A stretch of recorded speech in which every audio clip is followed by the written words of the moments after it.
તો ગુજરાત કોંગ્રેસ દ્વારા આયોજિત કિસાન અધિકાર યાત્રા મોરબી જિલ્લાના હળવદ તાલુકાના સાપકડા ગામે પહોંચી, જ્યાં સ્થાનિક ખેડૂતો મોટી સંખ્યામાં એકઠા થયા હતા। ધાંગધ્રાના કોડ ગામથી શરૂ થયેલી આ પદયાત્રાનું સાપકડા ગામે રાત્રિ રોકાણ રાખવામાં આવ્યું। આ પ્રસંગે યોજાયેલી સભામાં પ્રદેશ કોંગ્રેસ પ્રમુખ અમિત ચાવડા અને ધારાસભ્ય જિગ્નેશ મેવાણી સહિત દિગ્ગજ નેતાઓ હાજર રહ્યા।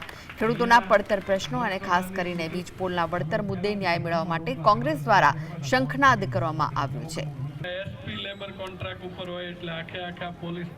સમગ્ર ગુજરાતમાં જે ખેડૂતો પર અન્યાય થઈ રહ્યો છે, અત્યાચાર થઈ રહ્યો છે, જબરજસ્તી ખેડૂતોના ખેતરમાં વીજ થાંભલા નાખવામાં આવી રહ્યા છે, એની સામે જે પ્રજાનો આક્રોશ છે, ખેડૂતોનો આક્રોશ છે।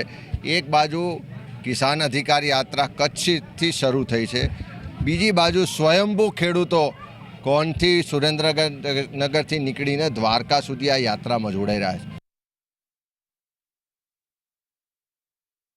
આમાં એવું હોય કે સારા પ્રસંગે તો ઉત્સાહ હોય, એક બાજુ વેદના છે, પણ જ્યારે મૂંગીઓ ઢોલ વાગે અને લડવૈયો લડવા તૈયાર થાય, એમ અત્યારે એ કોંઢ હોય, રતનપર હોય કે સાપકડા હોય, અહીંના દરેક ખેડૂતો પોતાની આ ધરતી માતાને બચાવવા માટે એ ઢોલના તાલે જે છે નાચતા ગાતા નારા ગાતા એ તૈયાર થઈને આ લડાઈમાં દ્વારકા સુધી જવા માટે નીકળ્યા છે।